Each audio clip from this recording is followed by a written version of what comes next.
Welcome to Burlap Teachers. Enjoy the video. You start immediately by confirming your iPhone and iOS support changing hotspot bands. This matters because some devices manage bands automatically. Once done, open Settings and tap Personal Hotspot.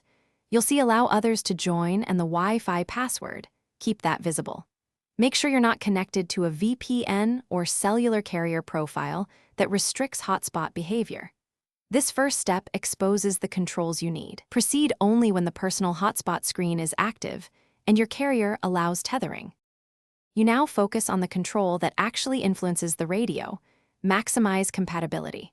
On supported iPhones, toggling maximize compatibility forces the hotspot to use 2.4 GHz rather than 5 GHz. This increases device compatibility and range while lowering peak speed. Once you find that toggle, switch it on. Do it deliberately, then turn personal hotspot off and on again to force a new radio negotiation. If you don't see the option, continue to the carrier and advanced steps covered next. You finish by handling cases where maximize compatibility isn't present.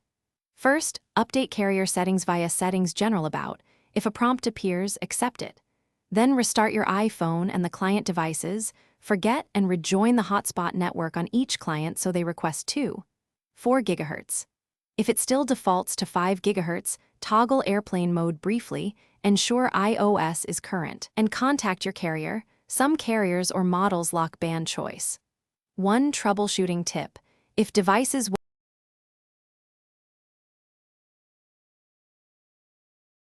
Thanks for watching. Consider subscribing if this video helped you.